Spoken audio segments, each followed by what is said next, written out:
Hi, my name is Sori Kaba, and sorry, my voice sounds fake.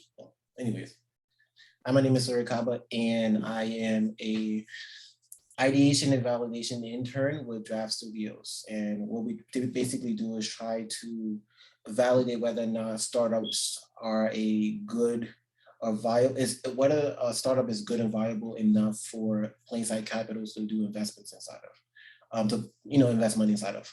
And one of the in a way, in order for us to do so, we have to get in the mindset of what a good startup is.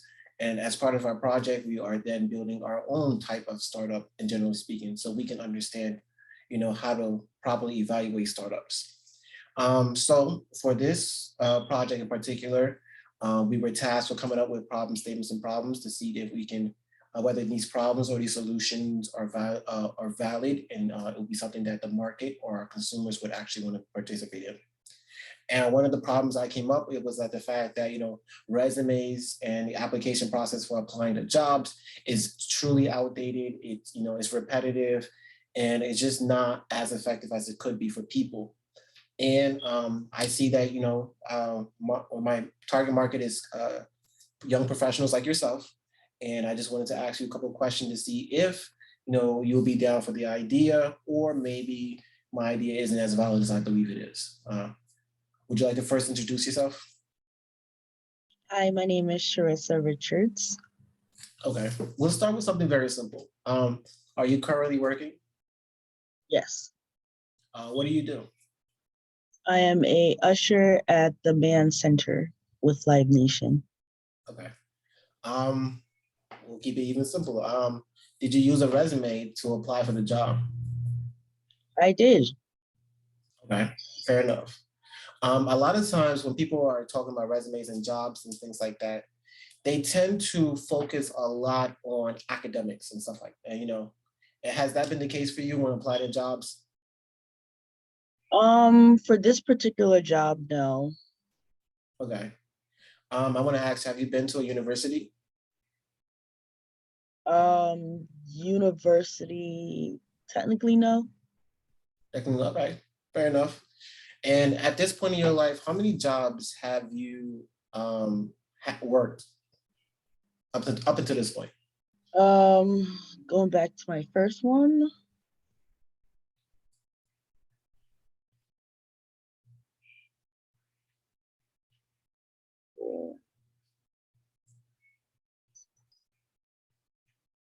I want to say around 7 or 8. 7 or 8 jobs? Wow. Yeah. That's more than some of the people I've interviewed. And I wanted to ask you, how many jobs have you applied for? A lot. Like, too many to count, right? Right. And did you enjoy applying to jobs, like the application process? No, it kind of sucked because it was so repetitive. Yeah, when you say repetitive, like, what do you mean? Like, Every time you applied to a new job, you had to submit the resume, and then some of them still ask you to fill out the resume manually, even though you submitted the PDF format. And mm, then some jobs also require you to do a little bit of testing, like communication skills, mm. um, it's like time management skills, and just different type of tests to do just to like test your skill sets for the job. And after a while, it becomes like repetitive. So, like, in that process, it made you not. Did you ever feel like, man, like I don't want to do this anymore? Like, even when you started the application, like, Yeah, multiple times. If I'm not that interested in the job, and if it requires too much to do just to apply, then I'm just not interested. right. I want to ask, like, a lot of jobs often have like different careers and stuff like that compared to like your previous job. Have you ever had to, remake your resume, like, to adjust it for the current job you're trying to apply for? Almost every job I apply for is like readjusting the resume. You And how, gotta tweak it, hmm, tweak the resume to match the skill sets of the job.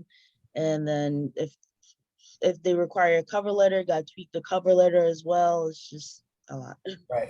And like, how long does it take you to like, tweak your resume before you even send it in to apply?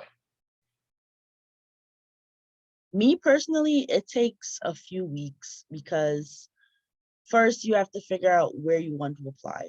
For someone like me who's technically not applying to jobs in my career path, it's kind of difficult to tweak your resume to a set way or a set job that you are intend to apply to. So every job I apply to require a new skill set, or sometimes it's the same thing, but it's worded differently, and then it messes up the entire thing.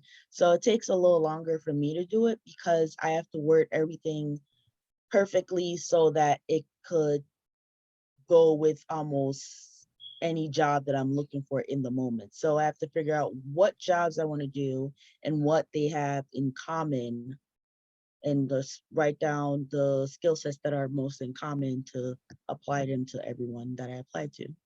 Yeah, now that you're actually kind of mentioning that, like, trying to figure out like the type of job you want to apply for, then finding your old resume and tweaking it for all that information, and then assessing whether or not you want to apply to that job. Like, let's break down like the resume in general. Like, how, like, sometimes they ask you like your references and stuff like that.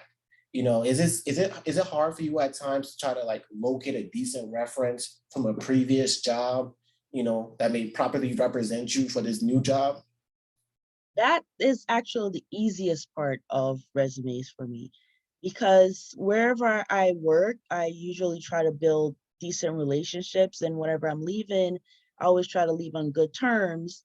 So I could use a reference from almost any job that I've ever worked at.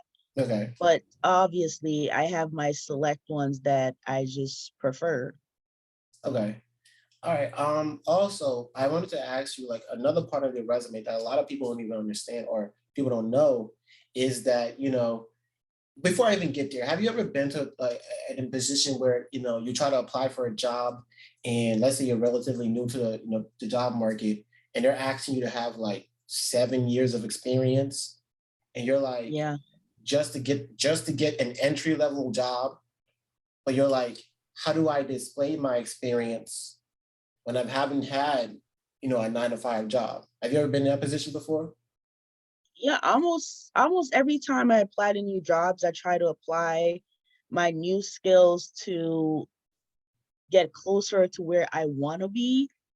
And every time the requirement are or the like you just said, the experience that they're looking for is almost impossible, especially for example, if I had went to college, I have friends who they went to college, they did the 4, 6, 7 years in college, and then when they come out to get a job in college, you could only get so many different jobs. So when they come out and is ready to work, just the entry level position that they're looking for with all these years of school gets them nowhere because they don't have the experience. And it's almost impossible to get experience in the field that you're, trying to get into while trying to provide for yourself. Because most times, if you're trying to get into an entry level position, that means the only thing below that that allows you to get experience in that is an internship, which most internships aren't paid. And if they are paid, it's not really enough for you to get a Skype in. I mean, for you to provide for your family and stuff and for yourself. So then you have to go out and get another job to do that. And then everything gets messed up and then your mindset is twisted off. So I really don't understand how they expect you to have 7 years of experience for Yeah. So entry like, level. when we're on that topic of like sometimes you come in and you're aiming for a particular job, even if it's entry level, and you're like, I don't know if I really have the full level experience."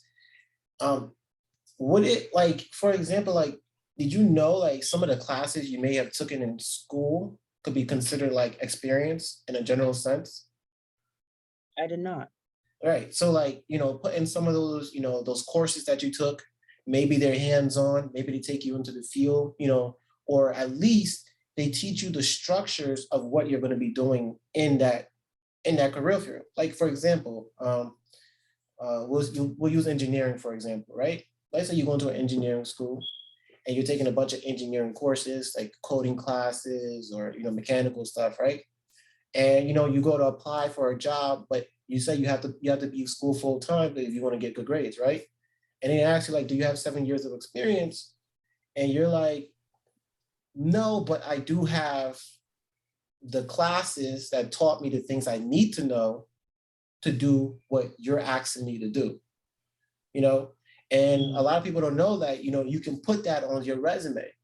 So like, if it would be like, do you think it would be nice to have something like said, track some of the courses and everything that you do that can be applied to the job that you're aiming for, automatically put on your resume?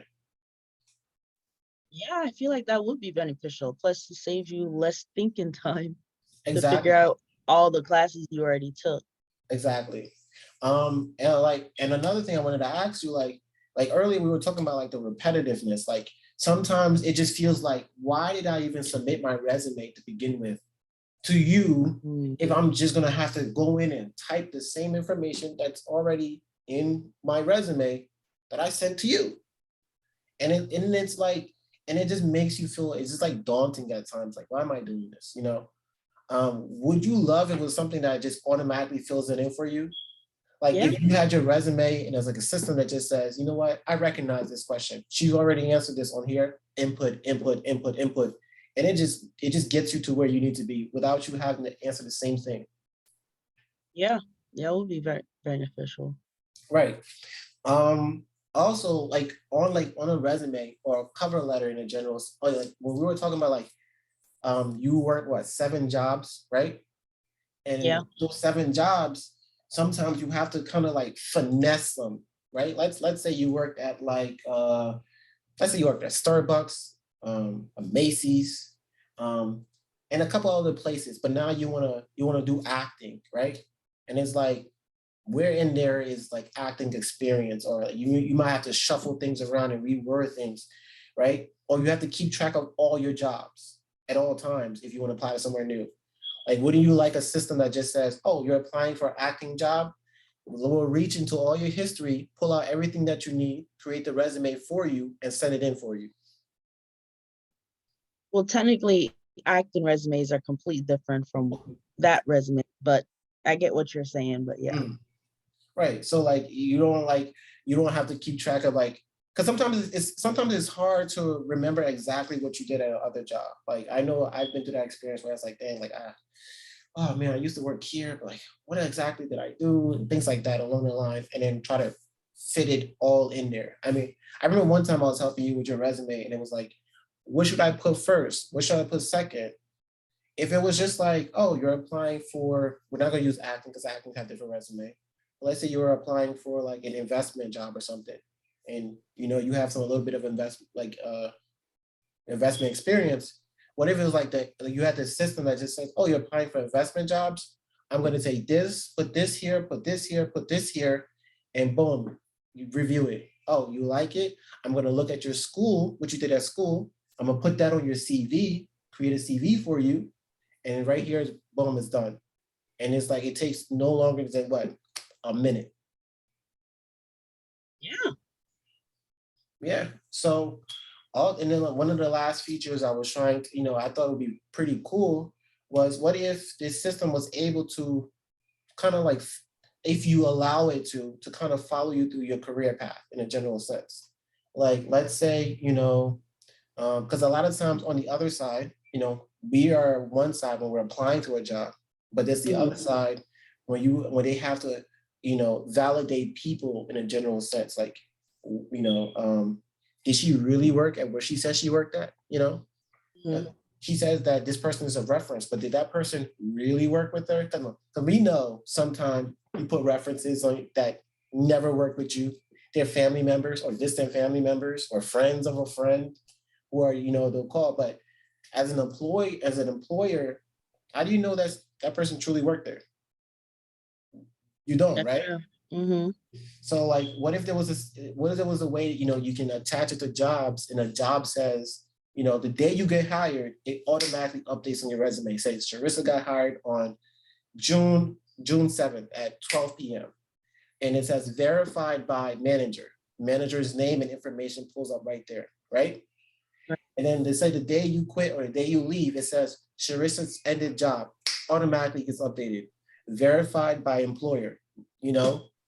So that way, when you go to submit your resume, it's automatically updated with when you started, when you left, a description of everything that you did. And if you send it in, they already have that reference. You can be like, well, my manager's information for the previous job is right there. You can use that as a reference. It shows you when I started, when I left. If you need Is more, this, huh? Go would ahead. that be optional? It's optional because it's kind of still privacy. You get to choose whether or not you want it to track you, but it's one of the options that you can do. Wow.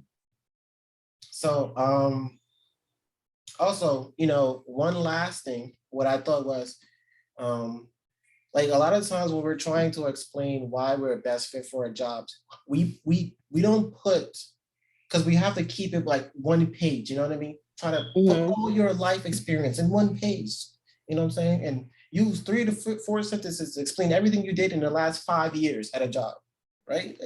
That's stupid. What if, a lot of times, like say one of the companies that, you're recently working with, Values into Action, they do evaluations, right? They'll come and say, hey, how you been working with such and such individuals after a couple of months of a period of time? These are what you did really well. These are what you didn't do really well. What if you were able to take all of those positive evaluations and attach it to your resume? So it can say, when I was working here, my manager says I had an amazing customer service experience. I took the company from making, like you were working at Pea in a Pod. I took the company from making, let's say, $5,000 a day to $10,000 a day, right? What if you can display that information to, if you go from Pea in a Pod to a Macy's, do you think Macy's would love to see that? Right? Right. So what you can do that in your system? It says, if the manager gives you an evaluation that's positive, you can automatically attach that to your resume to say, this is how I perform when I'm working in this specific kind of job. Mm. That's pretty good. Well, yeah. So Jenny speaking, right? We're at the point where I just want to ask you, like, besides all some of the struggles and things like that, like, what would like to see to make this entire application process easier for you on your, like, on the consumer end, as applying for jobs and stuff? What I would love is if I could put in, say like I do like one test, and based on that test, it's basically saying these are my qualifications, and then where I want my career to go, or the types of jobs I'm looking for. And then for a system to tell me these are the jobs and we've applied, well, these are the jobs that we have for you. And if you want to apply, just press the button, and then everything will be completed with just one button. Right. Right. And then it just like, boom. And then at that point, you don't really got to stress about it. You just got to look about the feedback that you may get. Right. Yeah. What if when it comes, okay, so now let's say we get past the point where, you submitted your application and the software, submits it for you, right? What if you get, let's say 2 or 3 people are interested in you, now you have to make a decision between which 3 you really want to go to. What if the system tells the employers to submit an offer through them, and that offer you can use to leverage the other company that wants to hire you, right? Like, let's say one company says, well, I'm going to pay, I see you did, let's say you worked at Pea in a Pod, you did an amazing job, you decide you want to leave, you want to higher pay. And then you get to, we'll use Forever 21. We'll use give me another clothing store that you would know. The Gap. The Gap or Macy's, right? let's say, Forever 21 says, oh, we love what you did there. You were making $15 an hour. We're willing to pay you $17 an hour. But we expect you to work from 7 a.m. to 4 p.m., right? That's the offer we got for you. Let's say the system puts that, it takes that and say, okay, this is your first offer. Let's say now the Gap comes in and says, you know what, I'm interested in her. And then the system says, well, she has an offer. It's like, wait, she has an offer from Forever 21 that's offering to pay her $17 an hour. You know what I mean? And now that employer looks, oh, do I really want this person. I'll do $17.50. I'll do $18 an hour, right? And the system says, okay, cool. And then let's say the Gap comes in and says, oh, I see, I want to hire Sharissa, but Forever 21 is paying her 17. Macy's doing 18. If I really want her and I don't have, people to work for me, I'll aim for $18.50, maybe $19 an hour. And that all gets submitted to you. Would that be nice? Yeah. Right. It already starts that negotiating process for you by showing that you're wanted. And a lot of these jobs are kind of desperate at times for workers. Right.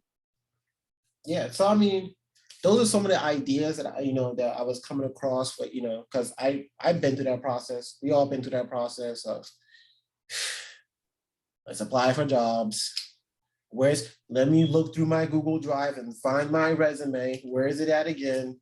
And then it's in a PDF file. And you got to download. You got to take it from PDF to turn it into a Word so you can edit it.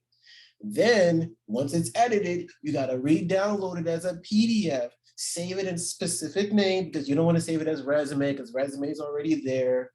Then you have to find a job and then you have to send it in. And even if you do get a call back, you have to pull up your resume again because you have to type the same information in this time. And then you send it, and then you get those questionnaires, those annoying questionnaires, right? The one that try to define your personality. Actually, if he or she did this, what would you do? It's always the same question in different wording. Different wording. What if the system was able to recognize those kind of questions and maybe you answered it one time signing up for the system says, okay, these are your answers. And it recognizes these questions. And whenever they come up, automatically answers it for you. Would you like that? Yeah. Okay. You got a good system. Yeah. So, I mean, I just personally speaking, I just think the application process is so outdated and annoying. And it just kind of makes people just like, at times, just like, oh, they don't want to do it. It's always that side, like, damn, I got to apply for jobs now. And sometimes you just get discouraged by everything that's out there that you just stay with where you are. Exactly. Well, I mean, I personally want to thank, is there anything else you want to say before, we'll call it a wraps? With the offers, isn't there a downside if they could see the offer that you're getting? Say they see that, oh, I was ready to offer her, say 18, but Forever 21 is offering her 13. Maybe I should go with 14 instead. I mean, that's definitely something to consider. I mean, honestly, we can adjust the system that says if the next person offers less than the other person, don't consider it, right? So like if they submit an offer that says, let's say we'll use two of them at the same time. Let's say the Gap and Forever 21 sends in at the same time, right?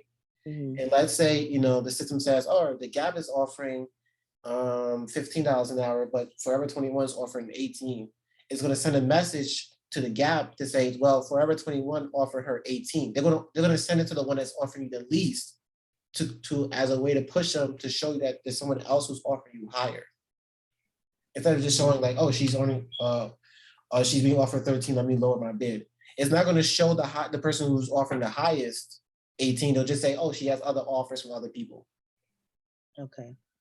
Yeah. That's what I'm thinking right now, though. Okay. Yeah, that sounds good. All right. I want to thank you, for taking the time to just answer some of these questions. I know it's late at night. You got some other things that you want to do. I truly appreciate you coming on here and answering these questions for me. Of course, no problem. All right.